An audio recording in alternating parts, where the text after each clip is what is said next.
ঝালাই করার জন্য আমরা চেষ্টা করেছি। অনুষ্ঠিত পার্ক বিও হসপিটালের আয়োজনে ডেঙ্গু ব্যবস্থাপনা বিষয়ক বৈজ্ঞানিক সেমিনার। সেপ্টেম্বর 26 তারিখ বৃহস্পতিবার দুপুর 2 ঘটিকায় পার্ক বিও হসপিটালের সম্মেলন কক্ষে এই অনুষ্ঠান অনুষ্ঠিত হয়।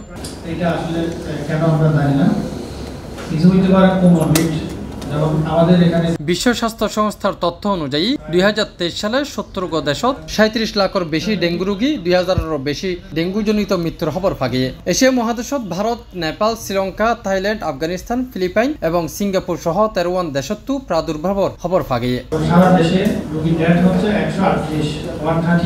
এই ধরনের জনস্বাস্থ্য সম্পর্কিত গুরুত্বপূর্ণ তথ্য পার্ক বিও হসপিটালের বৈজ্ঞানিক সেমিনারত উপস্থাপন করে মেডিসিন কনসালটেন্ট ও সেমিনারের প্রধান বক্তা ডাক্তার মোহাম্মদ রেজাউল করিম।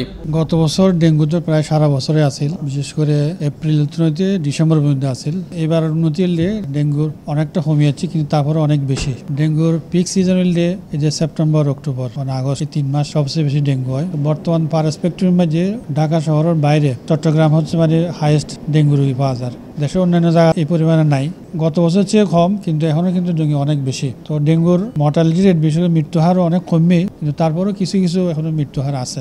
সব মিলিয়ে কিন্তু ডেঙ্গুর যদি সামনে আর যদি প্রতিরোধ করতে চায়, তাহলে চিকিৎসা তো সমস্যা নয়, চিকিৎসা সবচেয়ে বেশি প্রয়োজন জনসচেতনতা এবং প্রশাসনিক যে সমস্ত পদক্ষেপ সেগুলো নন। যেন ইতিমধ্যে আর সেমিনারের অন্যতম panel of expert doctor professor জাইসা উন্নয়ন নিয়ে কিন্তু আরো তো করা পড়ব। এখন যদি প্রশাসনিক উদ্যোগ যদি আরো স্ট্রং না হয় এবং জনসচেতনতা না বাড়ে, তাহলে সামনের বছরে কিন্তু আর ডেঙ্গু এইভাবে কিন্তু সমস্যা করিব।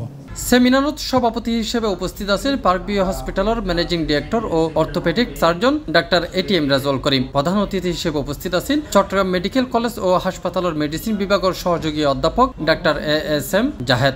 এবার শুধু এবার ন, পার্ক বিও হসপিটাল কর্তৃপক্ষ প্রত্যেক বছরই এরকম বিভিন্ন ন্যাশনাল ইস্যু, যেন কোভিডের সময় প্রচুর কোভিড লইয়ে না আর ওয়ার্কশপ করছি, এরকম ডেঙ্গুর সময় গত বছরও করা গিয়ে এবছরও ডেঙ্গু যখন আউটব্রেক হই তখন ডেঙ্গুর গান আবার শুরু। একই মেসেজ আর এমডি সাহেব যেন হই ডেঙ্গু চিকিৎসক অকলে শুধু চিকিৎসা দিতে পারিব, বাকি কিন্তু টোটাল এই ইয়াতে গরম সামাজিক এবং আরো পাবলিক যারা আছে বেগুনতে আগাইন ফুরিব, সিটি কর্পোরেশন বিভিন্ন সংস্থাতে আগাইন ফুরিব। বিশেষ করে অ্যাডাল্ট ডেঙ্গু মস্কুইটো যিবা এডিস মস্কুইটো অ্যাডাল্ট মারণ, লার্ভা মারণ, জলাবদ্ধতার ইয়াকরণ স্মরণ এখানের ব্যাপারে কিন্তু একটি লম ফুরিব। সেমিনারত বিশেষজ্ঞ চিকিৎসক দল ডেঙ্গুর লক্ষণ ব্যবস্থাপনা লইয়ে তারার মূল্যবান বক্তব্য উপস্থাপন করে। অনুষ্ঠানত উপস্থিত আছেন কিডনি রোগ বিশেষজ্ঞ ডাক্তার রফিকুল হাসান, মেডিসিন বিশেষজ্ঞ ডাক্তার মোহাম্মদ ফরহাদ, শিশু রোগ বিশেষজ্ঞ doctor Mohammad Sagir, lab director doctor Mahbubul Alam Chowdhury, medical director doctor Ahmad Rahim, park view হসপিটালের বিভিন্ন বিভাগের মেডিকেল অফিসারগণ, marketing and brand manager Mohammad Zahidul Islam, assistant manager Nezamuddin সহ অন্যান্য কর্মকর্তা।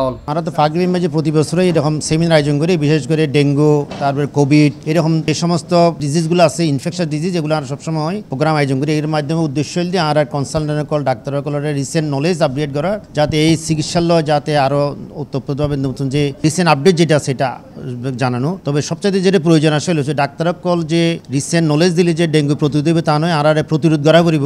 এই ব্যাপারে আর সামাজিক সচেতনতা দরকার এবং বিশেষ করে সরকারি উদ্যোগ অবশ্যই প্রয়োজন, সিটি কর্পোরেশনের উদ্যোগ অবশ্যই প্রয়োজন, যাতে এই যে চারিদিকে যে সমস্ত মশার যে বিস্তার যে সমস্ত আছে, মশা বিস্তার প্রতিরোধ করি বেলায় সরকারি উদ্যোগ যদি আগাই নয়, তাহলে কিন্তু শুধু ডাক্তার কল চিকিৎসা দিয়ে ডেঙ্গু প্রতিরোধ করা সম্ভব নয়।